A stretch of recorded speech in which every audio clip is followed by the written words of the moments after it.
My name is Brett Fuller, I'm pastor of Metro Morning Star Church in the Washington, D.C. area. We have 3 congregations, one in Virginia, one in Annapolis, Maryland, and one downtown in D.C. To tell the story of how we wound up here at the water park, about 2 years ago we were looking for a place to be.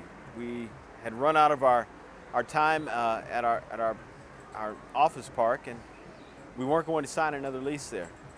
We had moved to a high school in order to do our Sunday morning, but we had no place to go for our youth. And our youth needed a place to regularly meet. This was a facility that really catered to kids.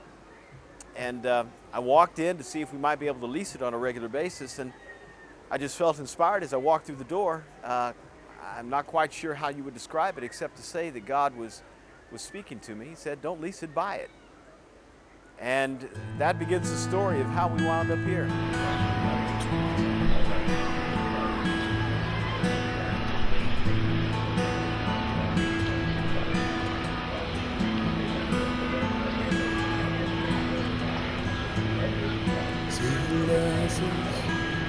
My journey's long since past.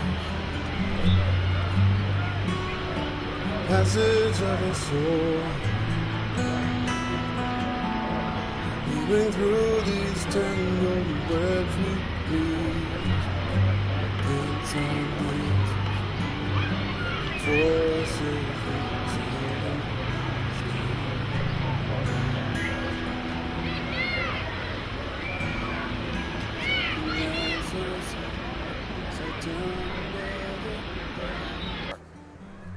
Most churches don't operate church very well, much less competent in business, and even less so, many different businesses that work together to create one environment called the water park experience.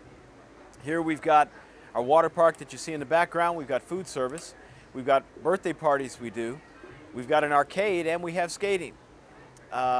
We have to have a number of different things coordinated together in order to make sure we don't bump into one another.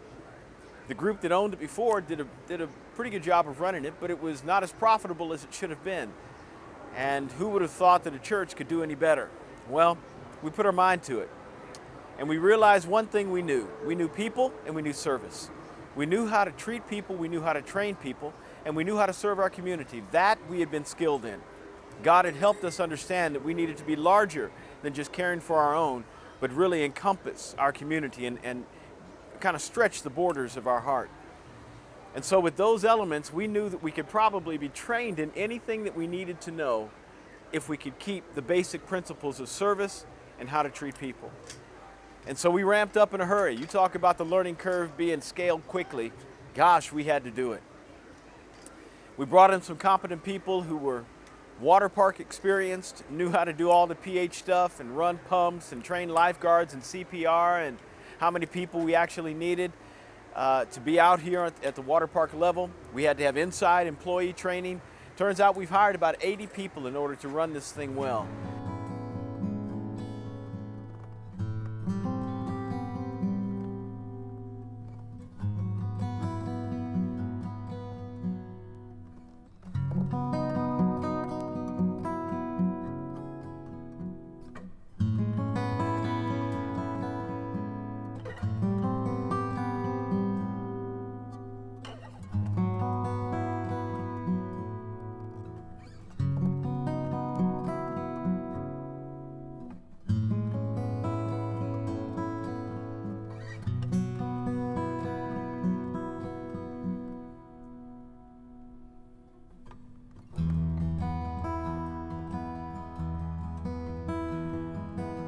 The wonderful thing about this project is that we do not have to morph our primary mission to reach our city in order to do this. Even though it's a profitable business and we are learning a whole lot about business, and our hope is that we can become more relevant than we ever have been at reaching our community in the corporate environment. But we've not had to scale a different mountain in order to do this. Yes, we had to learn some things in terms of the skill set needed to run a water park and needed to run birthday parties and things. But the principles that we have already employed at reaching our community, we just brought to here. We have a service here Saturday nights. I also do employee training. as well as do a chapel service on Sunday morning. We have to open on Sunday morning, which means many of the people that we have employed from our congregation to run the water park and to be a part of the inside staff can't go to church.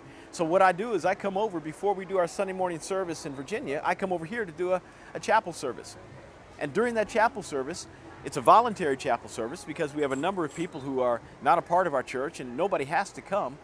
But at that voluntary chapel service, I bring out the principles of service, the principles of excellence that we find in the Bible. I highlight and teach on what God says about how to treat people, how to work through issues, how to do conflict resolution, how to practice forgiveness in the corporate environment, how to increase your relational skill set, how to make sure that your job is not just your job, but your job is to make sure that this operation works well. You've always got your employees back. We teach all of this from a biblical perspective.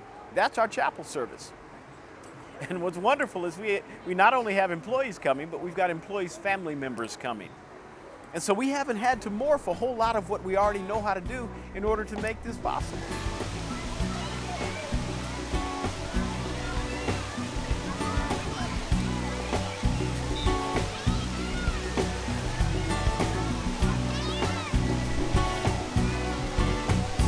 We are strangers, wandering in this foreign land, searching to find our straight and narrow path.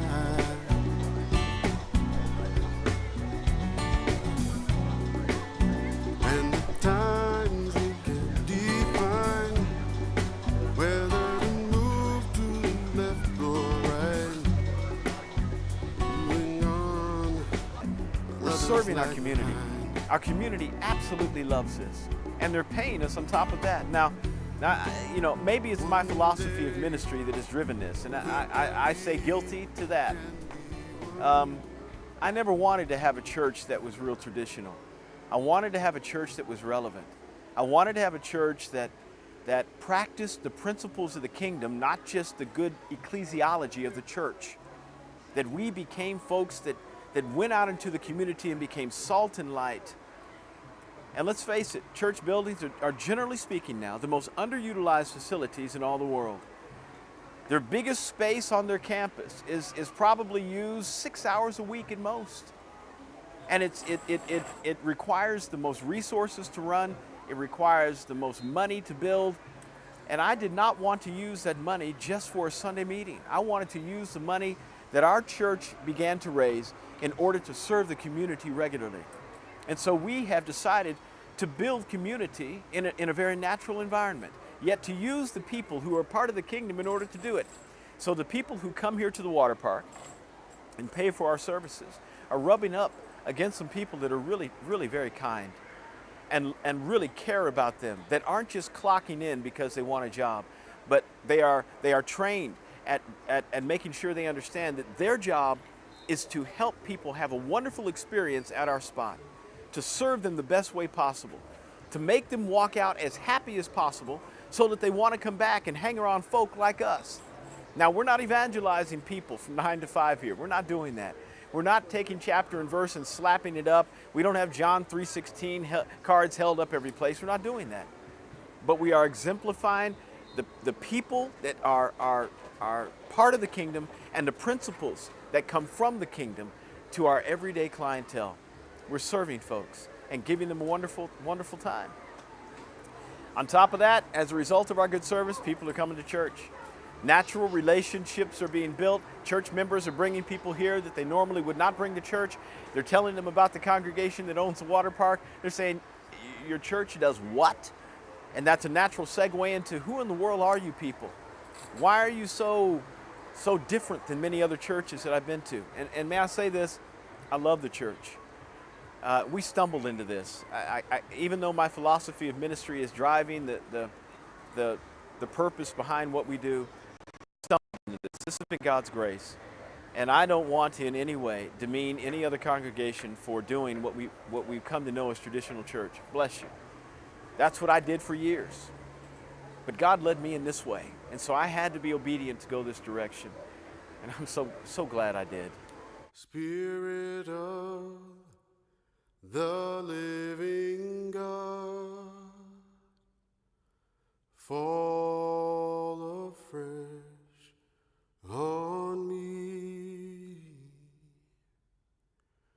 Spirit of the living God, fall afresh on me.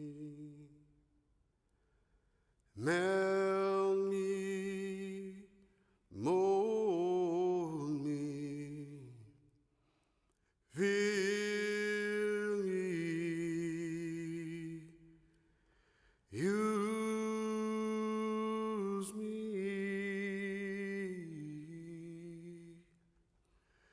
Spirit of the living God. In our church, we've got a number of ministries. We don't just do water park. We've got your traditional outreaches. We target college campuses. We target youth.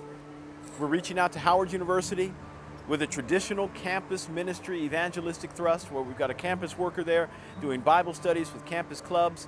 We also have a ministry to athletes on our college campuses. We hold the chaplaincy at Howard University for the football team. We do Bible studies with the ball players there. We're reaching out to George Washington University. We're reaching out to George Mason University. We are reaching out to our high schools with relevant programs to touch kids from the age of 13 to 18. We have football camps because I am affiliated with the Washington Redskins in the chaplaincy program. A number of ball players have come to be a part of my congregation. Somewhere in the neighborhood of 20 to 25 are either active or former members of the Washington Redskins.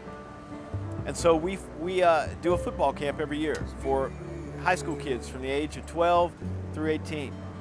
And our athletes come out and serve. We serve the community. We have anywhere from 60 to 120 kids out there every year that are participating in our camp, and it's just marvelous. These camps are led by competent people who know what they're doing, yet love God with all of their heart. And these young kids are rubbing shoulders with some of the greatest ball players in the history of the league, and yet men of principle and character that exemplify the kind of men they would like to be, even if they never get to the NFL. We have men's ministries, women's ministries, we do small groups. We do things much like traditional churches do them. We just decided that's not all we're going to do. That Jesus came preaching the kingdom.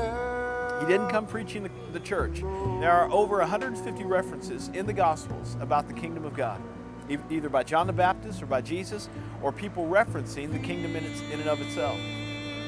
There are only 2 references to the church. Now the balance of the New Testament talks about the church. I understand that. I'm a church man. I'm a pastor. I love the church. Wouldn't want to be a part of anything other than the church. The church is, for the most part, my life. It centers around what my family does. But that's not what I want to present to my community. Even though we have a wonderful church that I love being a part of, I want to present the kingdom to my community, not my church.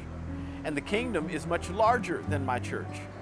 The church is a part of the kingdom, but the kingdom can be expressed in excellent business practices. The kingdom can be expressed in how you run your educational institutions. The kingdom can be expressed in the arts. The kingdom can be expressed in athletics. The kingdom has its tentacles, its wonderful arms spread in every place where people are who love Him and are called according to His purpose. We're trying to build a congregation that has a kingdom mindset, yet loves church. The church is the institution whereby people can be trained about the kingdom. It's where people understand family. It's where people understand relationships. It's where they get equipped to be what they're supposed to be and do what they're supposed to do. But once all that happens, then we are to send them out as ambassadors to the world representing the kingdom of God and let them be doors through which people can come. Jesus said this, that unless you see the kingdom, you can't be born again. You can't come in. Unless you understand what it means to enter into the kingdom through the new birth, you can't come in. He didn't say come into the church through the new birth. He didn't say come into the new members class through the new birth. He said come into the kingdom. After they get into the kingdom, then we bring them into the church.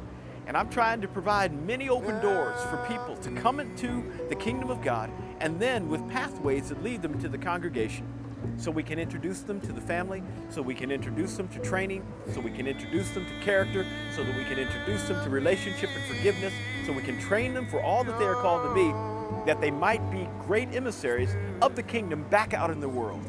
So that's how we got to the water park. So it's been a wonderful experience. I'm glad to have been part of it, and I hope somehow that my experience may have added to your sense of purpose and placement on the planet. Done?